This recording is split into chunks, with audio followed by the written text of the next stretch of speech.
পৰিচয় মন্ত্ৰৰ আন এটি এপিছডলৈ মই আপোনালোকক স্বাগতম জনাইছোঁ। আমি আলোচনা কৰি আছোঁ এটা বিশেষ টপিক, ৰাজযোগ মেডিটেশ্যন, যাৰ দ্বাৰা আমি আমাৰ সেই মনৰ স্থিৰতা, শান্তি, সুখ, প্ৰেম সকলোবিলাক আমি অনুভৱ কৰিব পাৰোঁ, ইৰেছপেক্টিভ অফ দ্য চিটুৱেশ্যন আউটছাইড। আজি মই এটা সুন্দৰ বাতাবৰণত বহি আছোঁ, আপুনি দেখিছে, এটা শান্তময় পৰিৱেশ। এই পৰিৱেশটোৱে নেচাৰেলি মোক ফিল কৰাইছে শান্তি। ইটছ লাইক এ ট্ৰিগাৰ, এটা ষ্টিমুলাছ যোনে শান্তিৰ অনুভূতি কৰাইছে। কিন্তু আমি প্ৰত্যেকেই জানো যে আমি সদায় কাৰণেতো এনে এটা বাতাবৰণত থাকিব নোৱাৰোঁ, কাৰণ আমাৰ দায়িত্ব আছে, আমাৰ বহুতখিনি কাম কাজ আছে দৈনন্দিন জীৱনত কৰিবলগীয়া বহুত। সেয়েহে আমি সদায় ইয়াতে বাস কৰিব নোৱাৰোঁ। সেয়েহে আমি শিকি আছিলোঁ ষ্টেপ বাই ষ্টেপ কিছুমান প্ৰচেছ, য'ত নেকি ফাৰ্ষ্ট ষ্টেপত আমি কেনেদৰে নিজৰ সন্ধান পাওঁ। আমি জ্ঞানৰ জৰিয়তে, জ্ঞানক পোহৰ বুলি কোৱা হয়, গতিকে সেই পোহৰৰ বাটেৰে আমি নিজক চিনি পাওঁ। সেই জ্ঞানে আমাক সহায় কৰে আমাৰ মন বুদ্ধিক স্থিৰ কৰিব, আমাৰ এই তীব্ৰবেগী মনটো খুব শ্ল' ডাউন কৰিবলৈ সহায় কৰে। ছেকেণ্ড ষ্টেপ আছিলে, আমি তাতে অনুভৱ কৰিলোঁ আৰু বুজিলোঁ এই স্থিৰ মন বুদ্ধিৰে আমি যোগ কেনেদৰে লগাব পাৰোঁ। ফাৰ্ষ্ট ষ্টেপ ইজ জ্ঞান, ছেকেণ্ড ষ্টেপ ইজ যোগ কানেকশ্যন। গতিকে কানেকশ্যন আমি কেনেদৰে কৰিব পাৰোঁ, ফাৰ্ষ্টতে নিজৰ লগত আৰু সেই পৰম্পৰা পৰম। যেতিয়া আমাৰ এই কানেকশ্যনটো সুন্দৰ হয়, পাৱাৰফুল হয়, তেতিয়া আমি থাৰ্ড ষ্টেপত গম পাইছিলোঁ। তাৰ লগতে যেতিয়া আমি এটেনশ্যন ৰাখোঁ, আমি ফুল এৱেৰ হৈ থাকোঁ, ডিচিপ্লিনেৰী এটা লাইফ আমি মেইনটেইন কৰোঁ, তেতিয়া এই কানেকশ্যনটো লুজ নহয় আৰু কণ্টিনিউৱাছলি সেই শক্তিখিনি আমালৈ প্ৰবাহিত হয় আৰু আমি ভিতৰৰ পৰা চাৰ্জ হওঁ। আমি বেটাৰীটো লাহে লাহে চাৰ্জ হ'ব। তেওঁ যদি সুখৰ সাগৰ, ময়ো সুখৰ স্বৰূপ হ'বলৈ লওঁ, আৰু তেওঁ যদি শান্তিৰ সাগৰ, মই শান্তিৰ স্বৰূপ হ'বলৈ লওঁ, কিয়নো তেওঁৰ পৰা সেই শক্তি মিলে প্ৰবাহ। সেয়া হ'ল ধাৰণাৰ দ্বাৰা। আৰু এটা ফ'ৰ্থ ষ্টেপ থাকিব ৰাজযোগৰ দিশে। আমি step by step we are proceeding towards our goal, আমাৰ টাৰ্গেটটোৰ ফালে আমি আগবাঢ়ি আছোঁ। Then what is the fourth step? Fourth ষ্টেপটো আচলতে এটা বাই ডিফল্ট প্ৰচেছ হয়, সেইটো অনায়াসে হয়, তাত আমি কোনো এক্সটাৰ্নেলি কৰিবলগীয়া নহয়।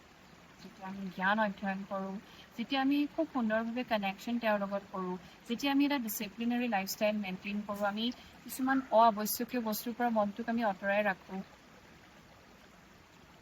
তেতিয়া আমাৰ মনোস্থিতি ইমান সুন্দৰ হয়, আমাৰ যিটো ইণ্টাৰনেল ভাইব্ৰেশ্যন, তাৰ ফ্ৰিকুৱেঞ্চিটো খুব ধুনীয়া হাই ফ্ৰিকুৱেঞ্চিত আমি ভাইব্ৰেট কৰোঁ, যিটো ইউনিভাৰ্চেল হাই ফ্ৰিকুৱেঞ্চি, যিটো গডলি ফ্ৰিকুৱেঞ্চি, আমি সেই ফ্ৰিকুৱেঞ্চিটোত ভাইব্ৰেট কৰোঁ।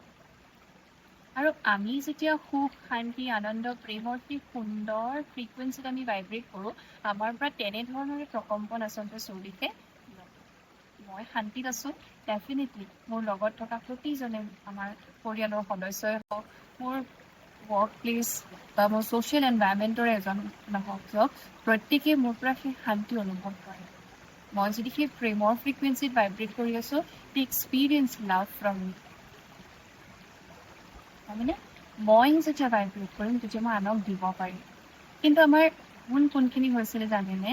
একচুৱেলি আমি দিব বিচাৰোঁ আনক, আমি বিচাৰোঁ যে আমি সকলোকে সুখ দিওঁ, পৰিয়ালৰ প্ৰতিজনে যেন মোৰ দ্বাৰা পাওক, তেওঁৰ জীৱনটোক মই ভৰপূৰ কৰিব বিচাৰোঁ। কিন্তু প্ৰব্লেমটো ক'ত হয়, আমি দিবলৈও চেষ্টা কৰোঁ, কিন্তু ultimately after 15 years, after 10 years উই কমপ্লেইন। আমি কি বুলি কমপ্লেইন কৰোঁ? মই কিমান দিম আৰু তোমাক, I am frustrated right now, মই ভাগৰি গৈছোঁ তোমাক দি দি। কিয় ক'বলগীয়া হ'ল? কিয়নো মই নিজেই ভিতৰৰ পৰা খালী, সেইকাৰণে মই খালী হৈও দিবলৈ বিচাৰি আছোঁ, আল্টিমেটলি দিব পৰা নাই, নিজেই নিৰাশ হৈছোঁ। সেয়েহে এই ষ্টেপকেইটাৰে যেতিয়া আমি আগবাঢ়োঁ, ৰাজযোগৰ প্ৰশিক্ষণ যেতিয়া আপোনালোকে খুব নিষ্ঠাৰে কৰিব, তেতিয়া অনুভৱ কৰিব যে ফাৰ্ষ্ট অফ অল জ্ঞান, যোগ, ধাৰণা, দেন এই যিটো সেৱা আমি আনক আগবঢ়াব বিচাৰোঁ, সেই সেৱাটো একদম নেচাৰেল প্ৰচেছ হৈ পৰে, এইটো এটা বাই ডিফল্ট প্ৰচেছ। আমি আনক অনায়াসে দিব পৰা হয়, আমি জোৰ জবৰদস্তিও কৰিবলগীয়া নহয়, নতুবা আনক দি পেলাই আমি বহুত বেছি ছেটিছফাইড হওঁ, আমাৰ এনেকুৱা কেতিয়াও নালাগে মোক কিয় সন্মান নকৰিলে, মোক কিয় নিদিলে, ময়ে কিয় দিব লাগিব। নেচাৰেলি আমি আনক দিব পৰা। আৰু এইটোতো কৰ্মৰ সিদ্ধান্ত, কৰ্মৰ ফিলচফি বুলি আমি কওঁ, বা যিটো আমাৰ নিউটনছ থাৰ্ড ল কি বুলি কয় যায়, every action has an equal and opposite reaction বুলিতো কয় নহয় জানো। তাৰমানে মোৰ একশ্যনটো কি, since I am vibrating at a very high frequency, যিহেতু মোৰ মনস্থিতি খুব ধুনীয়া সুন্দৰ, গতিকে মই আনক সেই সুন্দৰতাই বিয়পাই দিছোঁ, সেই শান্তি প্ৰেম পবিত্ৰতাই বিয়পাই দিছোঁ, সেইটোৱে মোৰ action. So' definitely according to Newton's third ল মোৰ ওচৰলৈ কি উভতি আহিব বাৰু, অশান্তি আহিব নেকি, অস্থিৰতা আহিব নেকি, মোৰ ওচৰলৈ সেই সুখ শান্তি আনন্দই উভতি আহিব। ডেট ইজ নিউটনছ থাৰ্ড ল। আপোনালোকে হয়তো ল অফ এট্ৰেকশ্যনৰ কথাও শুনিছে। ল অফ এট্ৰেকশ্যন মানেনো কি, মই নিজেই ফাৰ্ষ্টতে সেই ভাইব্ৰেশ্যনত ভাইব্ৰেট কৰিব লাগিব, মই নিজে অনুভৱ কৰিব লাগিব, মই নিজে যদি সেই ফিলিংটোত থাকিম, মই তেতিয়া বিশ্ব ব্ৰহ্মাণ্ডৰ সেই শক্তিখিনি নিজৰ ফালে নিজৰ দিশে মই আকৰ্ষিত হ'ম।